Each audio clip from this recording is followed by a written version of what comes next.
Hey, we're back here. This is our latest project. First off, I'm going to throw up a couple pictures to show what I started with, to show you guys I'm not just throwing some cheap parts on a good saw. It was junk. It was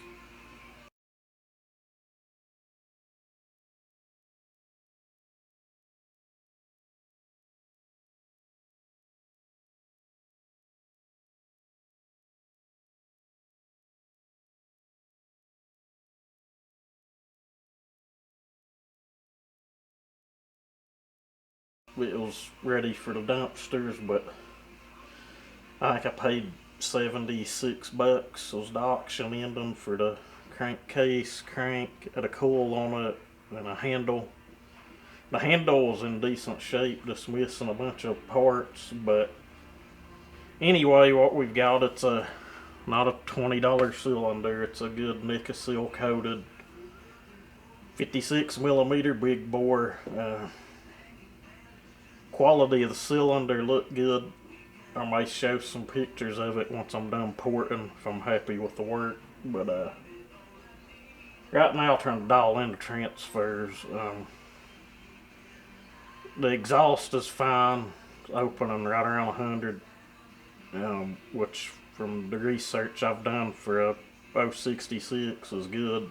Um, but the transfer timing on this aftermarket cylinder was just horrible. They were opening like at 135, 136. I've done ground some on them. Thought I had them good, but they're opening around 128, 128 and a half.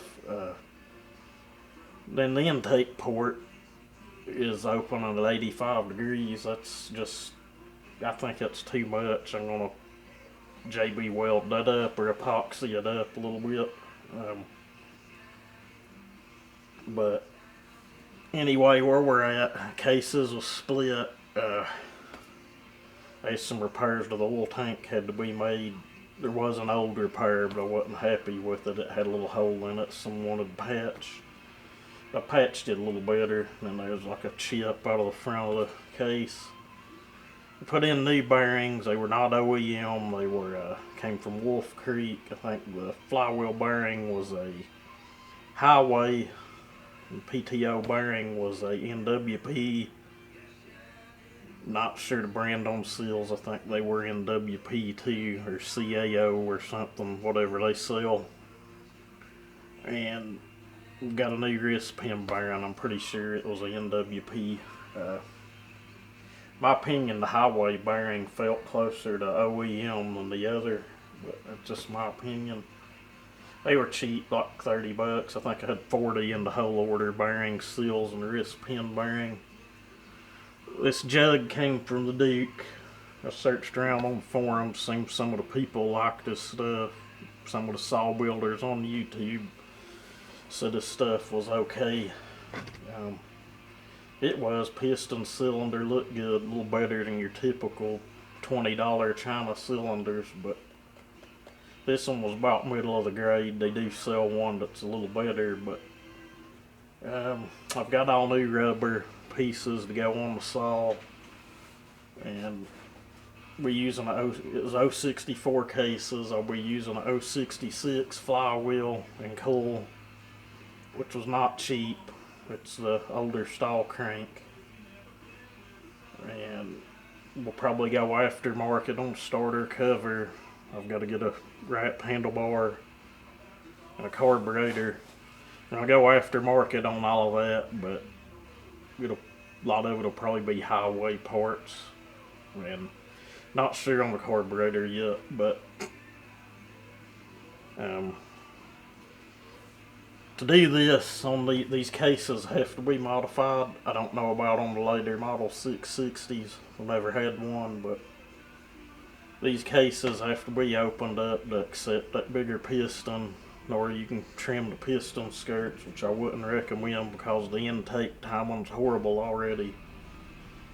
And squish on this without doing anything to the base, and with the 5 millimeter was around 26, which I'm fine with. I will sand the base a little just to make sure it's true, but squish is fine. But anyway, I just thought I'd show that. Right now I'm trying to dial in the transfer timing. I've ground on them, like I said, they're opening around 128-ish now. Okay, we'll go ahead and show you this cylinder. I think I've got the transfers where they need to be. I've opened up the bottoms or the pockets quite a bit, and hopefully their timing's where we wanted. I'm shooting for around 125, 25 degrees of blowdown, but cylinder's a little dirty right now. As you can see, it's the plating in it looks really good for aftermarket. There was one little bitty place in the squish band. I just took a flat diamond cutter and went in and knocked down where the casting was had a little lip on it. But as far as the intake port, I'm not going to do a lot with that. I'm going to rough it up. Like I said, I've got to epoxy it to get the timing where I want. Exhaust port looks good. It's good and square straight. What I'll do is just open up the mouth. I doubt I'll even widen it because that port is huge. And the timing's fine where it's at. It's actually like 100.5, so I'll be able to polish and should be alright on timing. And saw should make good compression and torque. So as far as these cases, well, I've got a gasket on it at the moment. You have to open these cases up, and I done these while they were apart and fitted the piston to them. Piston's dirty right now. And your gasket also has to be opened up as well to accept that larger gasket.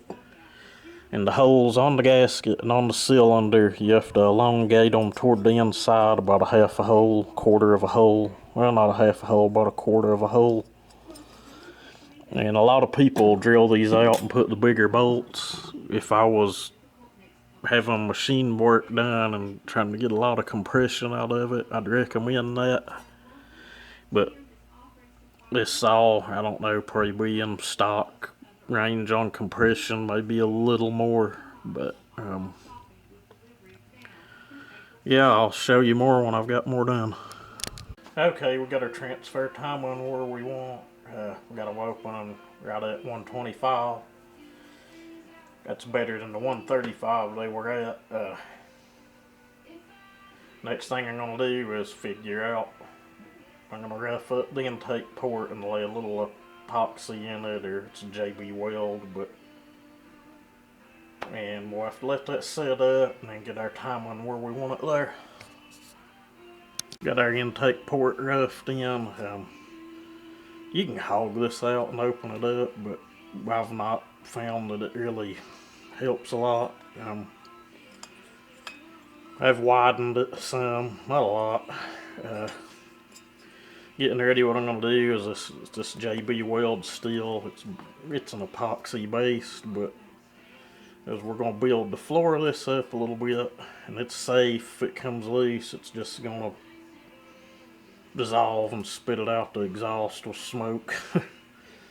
But like I said, we got 170 degrees of intake timing, and any saw I've give a lot of intake timing to seemed like it was hard to start and hard to tune in, so I'd like to get that down around where it opens around 80, 160 degrees of duration.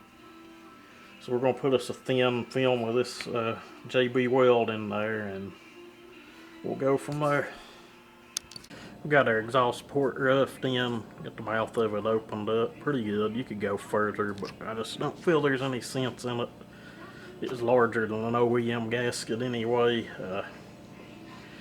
Port's plenty wide enough on the inside to suit me, and I've already said we wasn't messing with the roof, changing the timing at all, so we're going to polish this and we'll have a complete exhaust port. Alright, final port work's done. We got that exhaust port opened up. I spent a lot of time polishing that, probably longer than I should have. It's not widened at all. The mouth of it's opened up and it's polished is about it. The transfers, that's a different story. Looks like there's a little dust down in there we need to blow out. They were moved around 10 degrees, which is a lot. Kind of kept the basic shape that was there. We did open the pockets up at the bottom. Everything's cleaned up and pretty smooth. Not polished, but smooth. You don't want it polished. You don't want it really rough either, but the intake, probably never see it, but the amount of JB weld that was left in the bottom of that's about laughable. Our timing number really close to where we wanted, so I'm going to leave it there. I think it's opening around 82 degrees. That's fine. It's better than 85. You know, later on, if I decide it needs a little more RPM, which I doubt it will, we can always grind that out. But I'm going to leave the base alone. It looks pretty true. And check it the straight edge, but I'd say it's fine. We're going to end this here tonight. It's getting kind of late. Pull the piston off tomorrow and see if we can do a little bit of work to it. I doubt it. Maybe open the transfer pockets on it, ports, whatever you want to call them. They look pretty good though. And see if we can get the jug sealed to this thing tomorrow. But anyway, I'm going to cut this video off here and pick you up later. Alright, it's the next day or next evening. Basically what I've done, I've got the cylinder permanently bolted to the engine. I did have to pull it up and trim that gasket a little more, but final number, squish, is 25 thousandths, or it was 25.5. It's a little tighter after it was torqued down. Exhaust opens at 100, which gives us 160 degrees of duration. Intake's open at 82 degrees, which gives us 164 degrees duration, which is fine. And our transfers are opening at 125. I figured duration last night, but I'm wanting to say 110 degrees. Someone can correct me if I'm wrong, but I think that's what I come up with. What I'm going to do next is get this thing, some of the epoxy that's on it, smoothed out. There was when I got it, the tank had a repair out here. I had patched it with some fine wire and JB weld, I guess, but what I done was went in the tank, being I had it apart, and reinforced it with a little more epoxy back behind it. And there was a chip going out of this half of the tank, and I put a piece of thin mesh wire in there. It's actually an old muffler screen, and epoxied it back up. But what I'm going to do is get some of this smoothed out and get this thing prepped for paint and get it painted up. I'll show you what I've got then. I also wanted to show you, I do this on every saw I build. Thing spins over really smooth.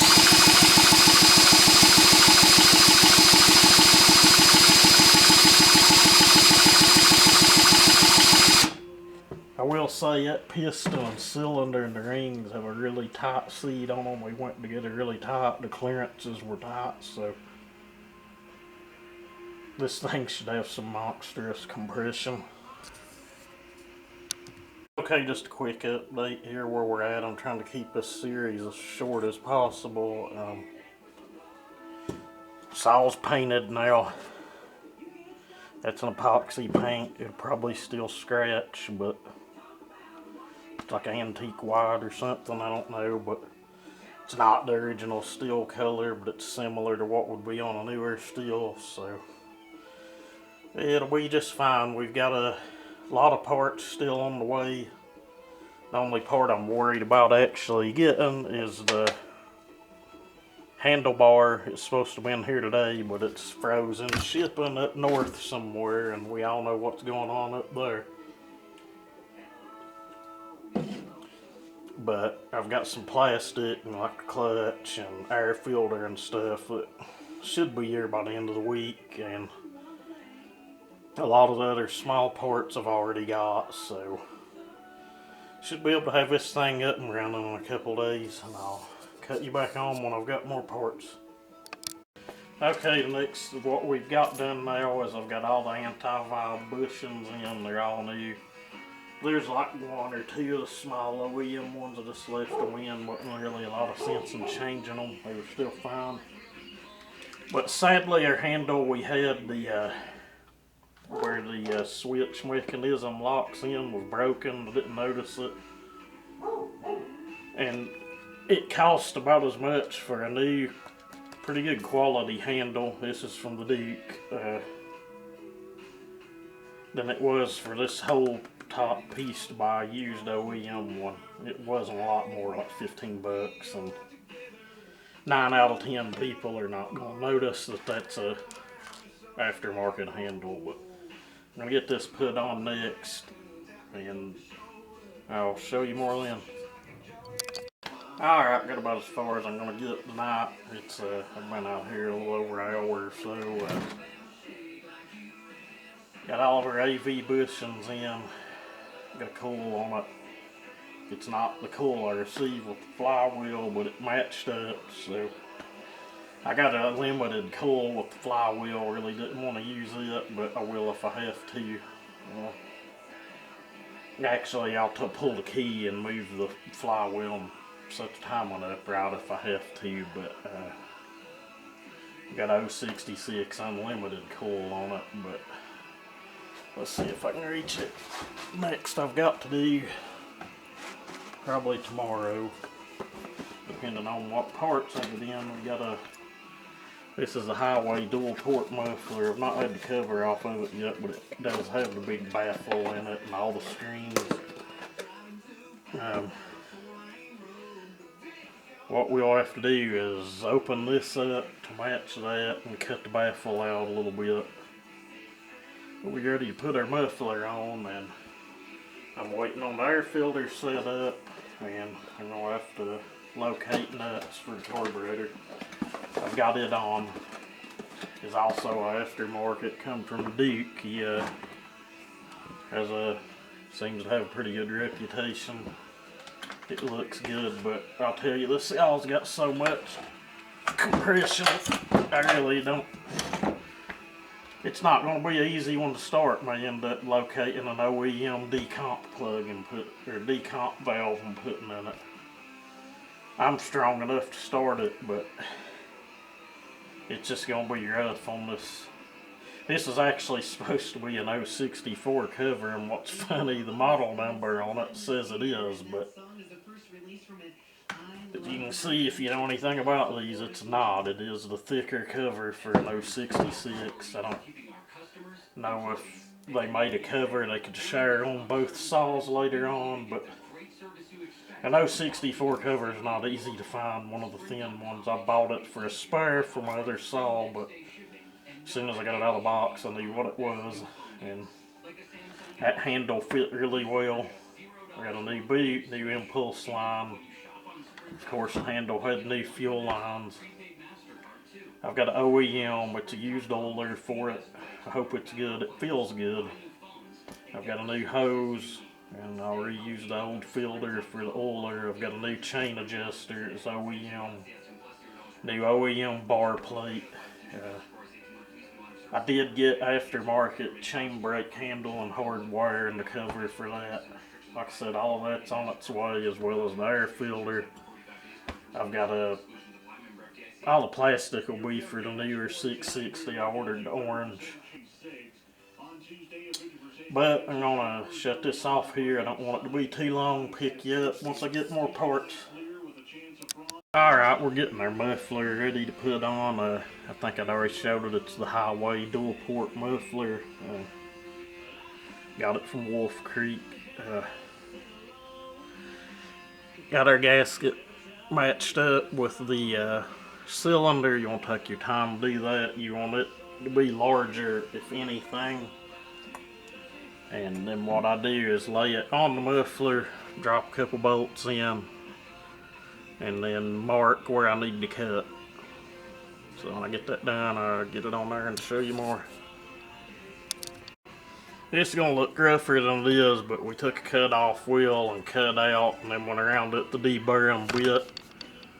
And we've got opened up back here, matched our gasket. There's still a little polish on it where it, or paint where it run under the gasket, but we're ready to bolt this on, I reckon.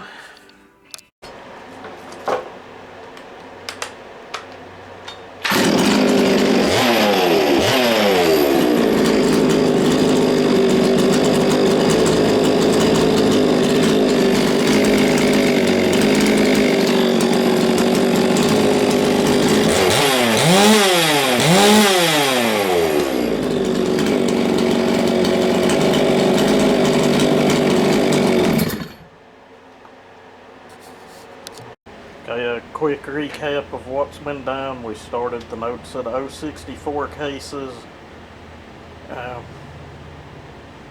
It was rebuilt with bearings and seals from Wolf Creek. I think they were NWP OEM crankshaft. It's got 99cc top end from the Duke, nickel seal coated. Running the thinner of the two base gaskets. I couldn't go with the base gasket delete because the piston was hitting the squish band. It has been ported, exhaust port polished, got the exhaust open on 100, transfers at 125. The intake you seen we epoxied up to where it's open at 82. Ignition time on stock. I did have to find a I didn't have to, but it was easier to dial in. I ended up finding a dual keyway flywheel to where I could use the older unlimited coil on it. Tank came from the Duke, carburetor from the Duke. It's got an OEM oil pump. The big West Coast side covers from the Duke. These are OEM spikes. They're not aftermarket. The plastic, the clutch, chain brake hardwire cover and handle was Farmer Tech. Those are OEM, an OEM badge. That's a remand sticker. That's our OEM decomp valve. You won't start it without the decomp valve. I broke 3 ropes trying to, and I'm using good rope. That's OEM handle, side cover. It's a Stihl's handlebar. It's really nice. I can't tell the difference between it and an OEM. We've got a highway dual port muffler. And I don't think I'm forgetting anything. If I didn't say it, the clutch and the drum and bearing was Farmer Tech. And I will say aftermarket parts have came a long way in the last year and a half or so. I had no fitment issues with anything.